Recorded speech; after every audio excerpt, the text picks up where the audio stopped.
5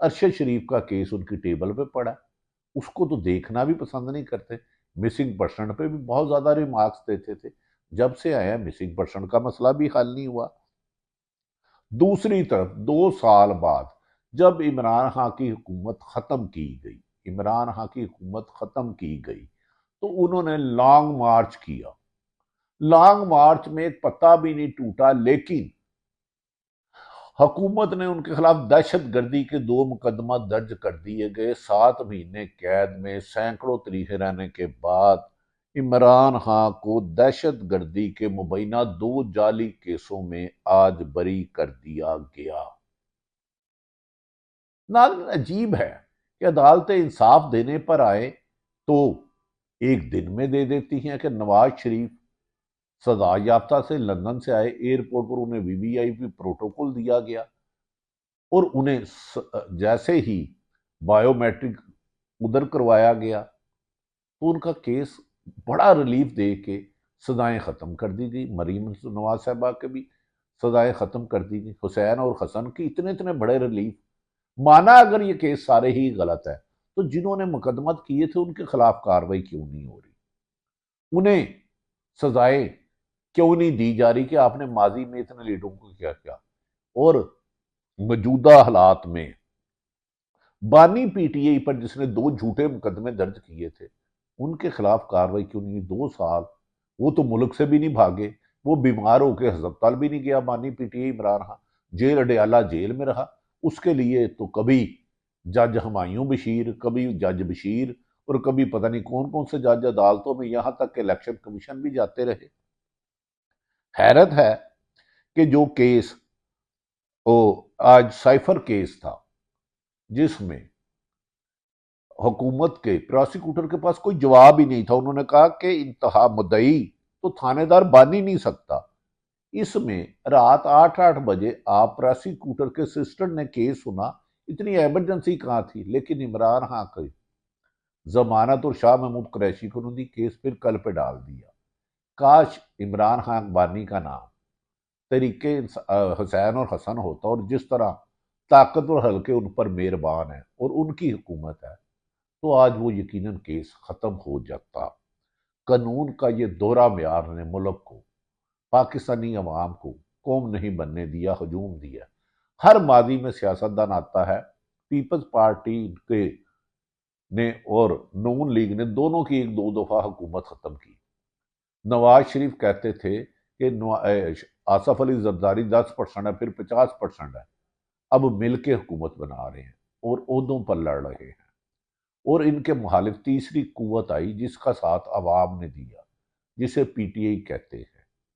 جب انہوں نے امریکہ کو ایبسولوٹلی ناٹ کہا، انہوں نے کہا دشمن ملک کی جنگ نہیں لڑوں گا، تو ان کے خلاف سازشیں کر کے نہ صرف ان کی حکومت ختم کی گئی، رات 10-12 بجے عدالتیں لگائی گئی، بلکہ پریزن وین بلائی گئی اور خود وزیر اعظم تھے۔ پھر ان پر قاتلانہ حملے سے لے کے اب جیل میں، اور سائفر کیس تو چھوڑے، آج تک پاکستان کی تاریخ میں ایک ہی عدت کیس میں سزا ہوئی ہے، وہ عمران خان کو ہے۔ کیا انصاف جج صاحبان نے مرنا نہیں؟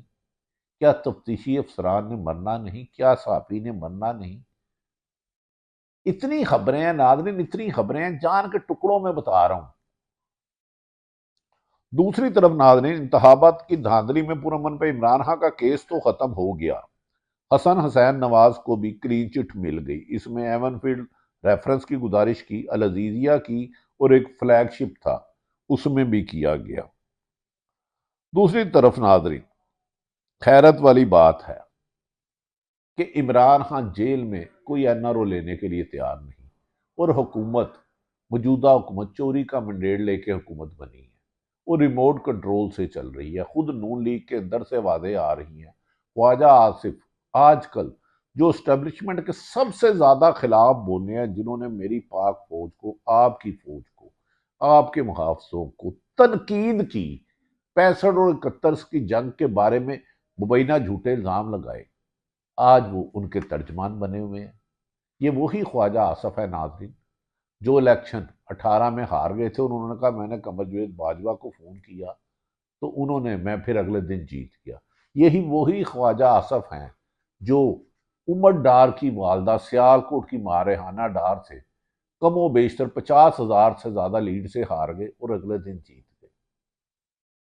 نہ جانے کیوں پاکستان میں آئین اور قانون کی حکمرانی کیوں پیدا نہیں ہونے دیتی۔ ہر طاقتور پورے ملک کو اپنی مرضی سے چلاتا ہے، ہر طاقتور کا اپنا سچ ہوتا ہے۔ ابھی میں نے کہا ایک طرف انہیں ریلیف ملا، دوسری طرف بلائی سندھ لاڑکانہ میں ہر ماہ تقریباً میں نے کہا 30 سے 25 لوگ اغوا ہوتے ہیں، اور اس وقت آزاد ذرائع کے مطابق کچے کے علاقوں میں ڈاکوؤں کے پاس 200 یرغمال ہے جنہیں انہوں نے تاوان کے لیے اغوا کیا۔ وہاں پولیس خاموش ہے، یہاں پی ٹی آئی کا جھنڈا پکڑو تو گرفتار، پی ٹی آئی کا جلوس نکالو تو گرفتار، پی ٹی آئی کا دفتر لو تو گرفتار، پی ٹی آئی کا نام لو تو گرفتار، کبھی ایف آئی اے کا نوٹس، کبھی پولیس کے مقدمات۔ عجیب کیس ہے۔ سائفر کیس عمران خان اور شاہ محمود کی ضمانت کو کل تک کر دیا گیا ہے، جس کی بادی النظر میں جو ریمارکس دی ہیں وہ اس میں کیس تو صفر ہو چکا ہے۔ مریم نواز صاحبہ نے کل اپنے والد محترم مریم نواز صاحبہ جو وزیر اعلیٰ پنجاب ہے، کہا جا رہا ہے کہ ان کے بھی فارم 47 والی ہیں، وہ انہوں نے میٹنگ کی، کابینہ کی، ایک طرف چیف سیکرٹری اور دوسرے افسران تھے، انہوں نے کہا عوام کا تحفظ حکومت کی ذمہ داری ہے۔ مریم نواز صاحبہ آپ کی یہ بات مجھے بڑی اچھی آئی، لیکن آپ کے والد سابق وزیر اعظم اس اجلاس میں کس کیپیسٹی میں بیٹھے تھے؟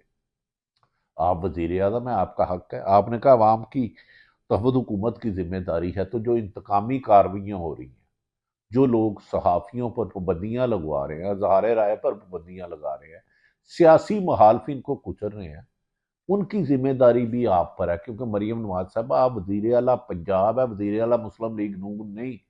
پرویز لائی کے کاغذات حلقہ 32 گجرات پی پی میں ان کی بیگم، ان کی مسز اور مونس لائی کی والدہ جب جمع کرانے گئی، پولیس اور نامعلوم افراد نے میڈیا کی خبروں کے مطابق ان سے کاغذات چھین لیے۔ آج الیکشن کمیشن نے کہا انہیں تحفظ دیا جائے۔ کیا ایسے ڈی پی او کو رہنا چاہیے؟ آپ اچھی نیک نامی بنائیں انصاف کی فراہمی سے۔ آپ ابھی رپورٹ لیں مریم نواز صاحبہ کہ گجرات میں اگر پرویز الہی کے کاغذات ان کی اہلیہ جمع کروانے گئی تھی، کس پولیس والے نے کاغذات نامزدگی الیکشن کے چھینے، کس قانون کے تحت چھینے؟ اور تو اور ایک ٹیسٹ کیس ہے مریم نواز صاحبہ، اگر آپ نے اپنی سیاست کو خدمت بنانا ہے، انتقام نہیں، تو صرف ایک کام کرے۔ سیالکوٹ میں ریحانہ ڈار اور خواجہ آصف کا مقابلہ ہوا تھا، وہ 50,000 ووٹوں سے جیتی تھی، اس کا آڈٹ ہی کروا دیں تاکہ پتہ چلے کہ آپ پورے صوبے کی وزیر اعظم ہیں۔ آپ نے نوجوانوں کو موٹر سائیکلیں سستی ساتھ میں دی، اچھی بات۔ آپ جس کوٹ لکھپت جیل میں کل کیا، وہاں منیمم مبینہ طور پر 30 سے 35 لاکھ منتھلی لیتا ہے۔ یہ چیک کریں، کرپشن کا خاتمہ کرائیں، کوشش کریں کہ جس نے اپنا ڈومیسائل بنایا اس پہ ڈی سی پیسے نہ کھائے یا اس کا عملہ نہ کھائے، لائسنس بنانے کے پیسے نہ لگیں، ایکسائز والے پیسے نہ لیں، کرپشن کا خاتمہ کریں، گڈ گورننس لگائیں، اپنے کار خاص افسروں کی بجائے اچھی شہرت کے افراد لائیں۔ لاہور میں ایک ایک شخص کو اٹھایا گیا اور 20-20 لاکھ روپے اس سے لیا گیا۔ آپ جن ہسپتالوں میں گئی ہیں وہاں دوبارہ بندے بھیجے، آج بھی گندگی کے ڈھیر وہاں لگے ہوئے ہیں، جب آپ بتا کر جاتی ہیں صفائی کر دی جاتی ہے۔ گڈ گورننس اور کرپشن کا خاتمہ اپنی زندگی کا مقصد بنا لیں تو شاید سیاست میں آپ کو آگے جا کے بہتری ہو۔ انتقامی سیاست کی روش کو بند کریں، اور یہ جو پروپوگنڈا سیل ہے انہیں بھی بند کرائیں۔ بانی پی ٹی آئی کے بارے میں ایک خبر دے دوں کہ انہیں پھر ایک دفعہ آفر ہوئی سیاست ترک کرنے کی، لیکن انہوں نے کہا جیل کی دیواروں میں اب پوری زندگی گزار دوں گا، لیکن جو عوام میں شعور پیدا ہوا اس کا سودا نہیں کروں گا، اور 30 مارچ کے جلسے میں اہم اعلان کروں گا۔ ناظرین، لاتعداد خبریں، کہیں کوئی اغوا ہو رہا ہے، کہیں کوئی لاپتہ ہو رہا ہے، کہیں کرپشن کی جا رہی ہے، لیکن بدقسمتی سے کرپشن اس ملک میں جرم نہیں رہا، نیکی اور بدی کا فرق ختم کر دیا گیا، سچ اور جھوٹ کا ختم کر دیا گیا، جیت اور ہار کا ختم ہو گیا۔ الیکشن ہوتے ہیں، فارم 45 میں عوام جسے ووٹ دیتی ہے وہ جیت جاتا ہے۔ جب اناؤنس کیا جاتا ہے الیکشن 47 میں، اچانک پولیس اور دیگر لوگ جاتے ہیں، آر او کو یرغمال بناتے ہیں، انہیں ہائی جیک کرتے ہیں، اور پولیس کہتی ہے یہ آر او کو کہیں مارا جاتا ہے، کہیں پیٹا جاتا ہے، 47 میں فلاں بندے کو جتا دو۔ انصاف سے معاشرہ بنے گا۔ دوسری طرف پاکستان فوج نے ٹی ٹی پی افغانستان میں حملہ کر کے بتا دیا کہ ملک کی سرحدیں محفوظ ہے۔ چند گندے لوگ ملک کو جو بدنام کر رہے ہیں، ہماری تمام اداروں سے گزارش ہے کہ ان کے اداروں یا محکموں میں جو لفظ ماورا آئین کام کر رہے ہیں انہیں قانون کے شکنجے میں لائیں۔ گندے لوگوں کو نکال کر نوکری سے اداروں کی نیک نامی میں اضافہ اور انصاف کی فراہمی یقینی ہوتی ہے۔ بدلے کی آگ سے ملک کو نہ جلائیں، انصاف کی شمع سے روشن کریں۔ اسی میں پاکستان کی ترقی اور خوشحالی ہے۔ پاکستان زندہ باد۔